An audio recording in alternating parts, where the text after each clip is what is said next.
사랑하는 성도님 여러분, 12월 23일 목요일 아까의 시간이 돌아왔습니다. 오늘은 골로새서 1장 1절부터 14절의 말씀으로 함께 은혜를 나누겠습니다. 골로새 교회는 바울이 에베소에서 3년간 말씀을 전하면서 그때 말씀을 듣고 회심했던 에바브라가 자신의 고향인 골로새로 가서 개척하며 세웠던 교회입니다. 이렇게 세워진 이 골로새 교회는 아름답게 성장하던 중 대지진을 경험하게 되는데, 그래서 경제적 타격이 있었을 뿐 아니라 사람들이 도시를 떠나게 되면서 여러 가지 어려움을 겪게 되었습니다. 특히 이 어려움을 틈타서 이단이 들어왔는데, 그래서 그 교회 안의 어려움들은 더 커졌습니다. 이 어려움을 겪던 에바브라는 로마 감옥에 있는 바울에게 가서 자신이 세운 그 교회 안에 있는 고민을 털어놓았습니다. 이에 바울은 편지를 써서 골로새 교회 성도들에게 하나님의 말씀을 그리고 그 마음을 나눠주었습니다. 그것이 바로 우리가 지금 살펴보는 골로새서입니다. 바울은 골로새 성도들을 향해서 얼굴을 본 적도 없었겠지만 그리스도 안에서 한 형제라는 마음으로 먼저 감사의 표현을 합니다. 우리 4절과 5절 말씀을 한번 보실까요? 이는 그리스도 예수 안에 너희의 믿음과 모든 성도에 대한 사랑을 들었으며 너희를 위하여 하늘에 쌓아둔 소망으로 말미암음이니 곧 너희가 전에 복음 진리의 말씀을 들은 것이라. 지금 바울은 감사하다라고 표현을 하는데, 사실 감사하다라는 이 표현은 일반적으로 어떤 도움을 받았을 때 감사하다라고 표현을 하죠. 그런데 바울은 골로새 교회로부터 어떤 도움을 받았지 않았지만 그들이 보여줬던 하나님 앞에서의 순전한 신앙의 모습을 보고 그들에게 감사의 표현을 했습니다. 특별히 이 골로새 성도들 안에는, 그 신앙 안에는 믿음과 사랑과 소망이 있었습니다. 그래서 이것에 의해서 감사했던 것이죠. 골로새 성도들에게 어떤 믿음이 있었느냐? 그들은 자신들이 예수 그리스도 안에 있다라는 믿음이 있었습니다. 그리고 그 믿음을 기반으로 성도들끼리 서로 사랑했습니다. 끼리끼리 사랑한 것이 아니라 성도들 전체가 함께 사랑했죠. 그리고 이들은 하늘에 소망을 쌓아두었는데 하나님이 기뻐하시는 것에 소망을 두고 그 일에 참여한 것입니다. 바울은 이 일을 생각하면서 골로새 교회 성도들을 향해서 감사의 표현을 하는 것입니다. 우리는 이쯤 되면 한번 생각해 볼 것이 있습니다. 그것은 골로새 교인들의 믿음, 사랑, 소망, 그 신앙생활이 어떻게 가능했을까라는 궁금증이 생깁니다. 그들이 믿음과 사랑과 소망으로 신앙생활을 했을 수 있었던 그 이유는 5절 후반부에 나오는데, 그것은 복음 진리의 말씀을 그들이 들었다라는 것입니다. 말씀을 들었기 때문에 그들이 그렇게 신앙생활을 할 수 있었다는 것이죠.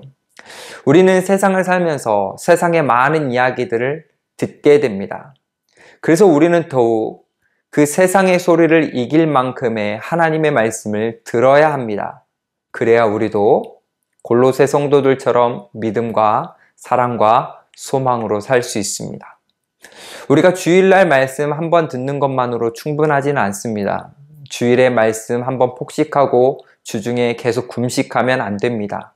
우리는 날마다 말씀을 묵상해야 됩니다. 그렇기 때문에 이 시간, 이 아까베를 통해서 말씀에 집중하는 모든 성도님들은 믿음과 사랑과 소망으로 신앙생활할 수 있는 힘을 이 말씀을 통해서 공급받고 있는 것입니다. 골로새 교회의 말씀이 들어갔더니 특별한 일이 생겼습니다. 우리 6절 말씀도 함께 보실까요? 이 복음이 이미 너희에게 이르매 너희가 듣고 참으로 하나님의 은혜를 깨달은 날부터 너희 중에서와 같이 또한 온 천하에서도 열매를 맺어 자라는도다. 말씀을 들은 골로새 성도들은 하나님의 은혜가 깨달아졌습니다. 여기서 은혜란 사람이 무엇을 한 것이 아니라 하나님께서 베푸신 것이 은혜입니다. 즉, 골로새 성도들은 말씀을 듣게 될 순간 하나님께서 자신들을 향해서 행하신 일이 무엇인지를 알게 된 것입니다. 특별히 하나님의 은혜를 알게 되면서 성도들 자체가 하나님의 열매가 되었습니다. 이 열매는 골로새 교회에만 멈추지 않았고 온 천하로 이어진 것입니다. 물론 지금 이 말씀을 접하고 있는 우리 모두도 말씀을 듣고 맺어진 열매들이고요. 바울은 지금 골로새 교회 성도들을 향해서 감사하다라고 표현을 하면서 이런 신앙적인 이야기들을 하는데, 이런 바울이 소개하는 골로새 교회의 모습을 보면 어떻게 이렇게 아름다운 교회가 있을 수 있었을까? 참 아름다운 교회고 참 좋은 교회다라는 생각을 하게 됩니다. 그런데 또 놀랍게도 이렇게 좋은 교회에, 아름다운 교회에 문제가 있었다니, 그 문제가 무엇인지 더욱더 궁금해지는데, 그 문제는 조금 전에 말씀을 드렸던 것처럼 이단이 골로새 교회에 침투해서 그 아름다운 교회가 문제가 있었던 것입니다. 그래서 사도 바울은 이 골로새 교회를 향해서, 어려움을 겪고 있는 성도들을 향해서 두 가지를 기도합니다. 첫 번째 기도는 하나님의 뜻을 아는 지식이 더욱 채워지는 것입니다. 우리 9절 말씀을 한번 보실까요? 이로써 우리도 듣는 날부터 너희를 위하여 기도하기를 그치지 아니하고 구하노니 너희로 하여금 모든 신령한 지혜와 총명의 하나님의 뜻을 아는 것으로 채우게 하시고. 지금 바울은 골로새 성도들을 향해서 기도를 하는데, 그 기도의 첫 번째는 골로새 교회가 하나님의 뜻을 아는 지식이 더욱 있기를 간구한 것입니다. 그러면서 신령한 지혜와 총명을 언급을 하는데, 여기서 지혜는 하나님의 말씀을 바르게 깨닫는 것이고, 총명은 말씀에 대한 이해를 바탕으로 삶을 통찰하고 판단하는 능력을 의미합니다. 즉, 바울은 골로새 성도들이 하나님의 말씀을 잘 이해하여서 자신들이 어떻게 행해야 하는지를 잘 판단함으로 하나님의 뜻을 잘 알고 실행하기를 원했던 것입니다. 바울이 골로새 교회를 향해서 했던 이 기도는 우리도 해야 할 기도입니다. 우리도 살면서 지혜와 총명이 부족함을 통해 하나님의 뜻을 제대로 모른 채 살아가는 경우가 많이 있기 때문입니다. 심지어 어떤 분들은 자신의 삶이 하나님의 뜻으로 이미 다 정해져 있다라고 생각하는 분들도 있습니다. 그래서 내가 지금 무엇을 먹어야 하는지, 무슨 선택을 해야 되는지 하나님의 정해진 뜻을 찾으려 하는 분들도 있습니다. 그런 분들은 사실 하나님을 믿는다기보다는 운명론을 믿는 것이죠. 사실 하나님은 그렇게 우리에게 뜻을 부여해 주시지 않습니다. 하나님의 뜻은 우리가 성경을 통해, 다시 말해서 말씀을 통해 알게 된 하나님이 주신 원리를 잘 활용하여 우리 스스로 결정해 나아가는 것이 하나님의 뜻입니다. 하나님이 우리에게 서로 사랑하라 라고 말씀하셨다면 그 말씀하신 사랑의 원리를 가져와서 우리가 서로 어떻게 행해야 하는 것이 사랑하는 것인지를 고민하고 스스로 결정하는 것이 하나님의 뜻인 것이죠. 그렇기 때문에 하나님의 말씀에 대한 이해가 깊을수록 우리는 삶 속에서 잘 결정할 수 있고 이것이 하나님의 뜻을 아는 것으로 채워지는 것입니다. 물론 이것이 쉬운 일은 아닙니다. 그렇게 우리는 날마다 하나님의 말씀으로 충만해져서 그 말씀을 분별함을 가지고 그 분별함으로 우리는 올바른 결정들을 해나가야 하는 것입니다. 그렇게 되면 우리는 불필요한 불안감에서 벗어날 수 있고 주님이 우리에게 주신 자유를 더 책임감 있게 누릴 수 있게 되는 것입니다. 우리 모두 주님의 지혜와 총명을 간구하여서 하나님의 뜻을 아는 것으로 우리의 삶을 채워갈 수 있기를 소망합니다. 두 번째로 바울이 이 골로새 교회를 향해서 기도했던 것은 이 성도들이 주께 합당한 자들이 되기를 간구한 것입니다. 바울은 주께 합당한 삶이 무엇인지를 그래서 10절에서 12절의 말씀을 통해서 구체적으로 소개를 해주는데요. 먼저 10절의 말씀을 한번 보실까요? 주께 합당하게 행하여 범사에 기쁘시게 하고 모든 선한 일의 열매를 맺게 하시며 하나님을 아는 것에 자라게 하시고. 바울은 지금 주께 합당한 자들이 되기를 바라면서 주께 합당한 삶의 첫 번째는 모든 선한 일에 열매 맺는 것이다 라고 우리에게 소개를 해줍니다. 여기에서 모든 선한 일이란 성도 삶 전체의 영역을 의미합니다. 교회에서는 열매를 맺고 가정에서나 세상에서는 열매를 맺지 못하는 것이 아닙니다. 주께 합당한 삶은 모든 영역에서 열매가 맺어지는 것입니다. 두 번째로 주께 합당한 삶의 두 번째 특징은 11절에 나오는데 11절도 함께 보실까요? 그의 영광의 힘을 따라 모든 능력으로 능하게 하시며 기쁨으로 모든 견딤과 오래 참음에 이르게 하시고, 주님의 능력으로 견디고 오래 참는 것이 주께 합당한 삶이라고 바울은 소개를 합니다. 여기서 모든 견딤이란 상황을 인내하는 것입니다. 요즘같이 코로나로 힘든 시기를 보낼 때에 이 상황이 너무 힘들어서 못 살겠다 하는 것이 아니라 오히려 이 상황을 하나님께서 자신을 돌아볼 수 있는 기회로 여기며 기쁨으로 견디는 것입니다. 또한 오래 참음이란 사람에 대해서 인내하는 것입니다. 자신과 성격이 맞지 않는 사람, 마음이 불편한 사람, 상처가 있는 사람, 잘 오해하는 사람, 모든 사람들을 외면하지 않고 인내하며 관계하는 것입니다. 우리가 모든 사람과 똑같은 정도로 교제할 수는 없겠지만 모든 사람에게 열린 마음으로 교제하는 것, 이것을 위해서 오래 참는 것이 주께 합당한 삶이라는 것이죠. 사도 바울은 세 번째로 주께 합당한 삶이 무엇인지를 우리에게 소개합니다. 우리 12절 말씀도 한번 보실까요?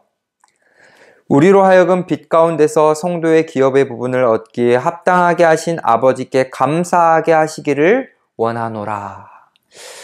사도 바울은 하나님 아버지께 감사하는 것이 주께 합당한 삶이라고 합니다.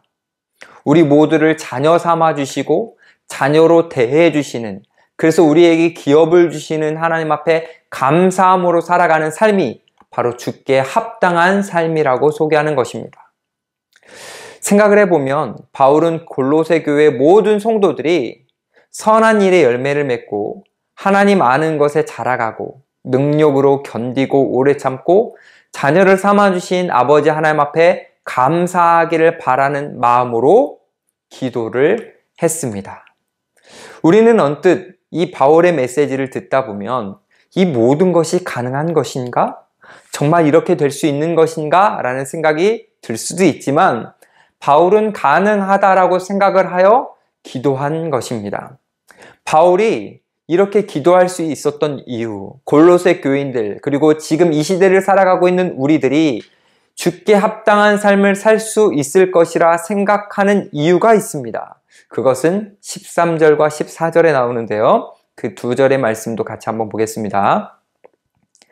그가 우리를 흑암의 권세에서 건져내사 그의 사랑의 아들의 나라로 옮기셨으니 그 아들 안에서 우리가 속량 곧 죄사함을 얻었도다. 하나님이 죄 가운데 있는 우리들을 사랑하셔서 주께 합당하게 살 수 있도록 우리를 피값 주고 사셨기 때문에, 다시 말해서 우리를 죄 가운데 머물게 하지 않으시고 우리를 하나님의 나라로 이끌어 주셨기 때문에 우리는 이제 주께 합당한 삶을 살 수 있다라는 것입니다. 사랑하는 성도님 여러분, 여러분들은 지금 주께 합당한 삶을 살고 계십니까? 혹시 코로나로 인해 너무 힘들어서 아니면 생각지도 못했던 여러 어려움들을 만나게 되면서 주께 합당하게 살기는 어렵다라고 생각하고 계시지는 않습니까? 바울은 힘든 상황에 있는 골로새 성도들에게 주께 합당하게 살 수 있다라고 권면하며 그들을 위해서 기도합니다. 우리도 이 권면을 받아서 주께 합당하게 살 수 있음을 기억하고 우리는 바울처럼 기도하기를 원합니다. 나를 괴롭히는 상황, 나를 힘들게 하는 상황을 집중하는 것이 아니라 나를 하나님의 나라로 초대해 주신 그 주님을 우리가 집중함으로 우리가 주어진 삶 속에서 주께 합당한 삶을 살아가기를 소망합니다. 특별히 우리는 주님을 알아갈수록 주께 합당한 삶을 살아갈 수 있으니 코로나라는 상황을 알아가는 것보다 내게 주어진 현실을 돌파할 수 있는 인간의 지혜를 찾는 것보다 더 주님이 어떠한 분이신지, 주님의 뜻이 무엇인지를 더 깊이 알아가기 위해 노력해서 그 주님을 알아감을 통하여 어제보다 오늘 더 주님께 합당한 삶을 살아갈 수 있기를 간절히 소망합니다. 기도하겠습니다. 하나님 아버지, 우리를 죄의 자리에서 불러내어 하나님의 영광의 자리에 이끌어 주셔서 감사합니다. 우리는 이 현실을 보면 주께 합당하게 살아갈 수 없을 것만 같은 그런 두려움과 염려가 생깁니다. 우리가 이 현실을 보지 않고 더욱더 주님을 보게 하여 주셔서 날마다 주님이 주시는 은혜와 능력으로 주께 합당한 삶을 살아갈 수 있도록 도와주시옵소서. 그래서 이전보다 더욱더 주님께 기쁨이 되고 주님께 영광이 되는 삶을 살아갈 수 있도록 우리가 더욱더 주의 말씀에 집중하는 삶을 살게 하여 주시옵소서. 감사드리며 예수님의 이름으로 기도드립니다. 아멘. 내일도 아깝의 말씀으로 승리하는 하루 보내시기 바랍니다. 감사합니다.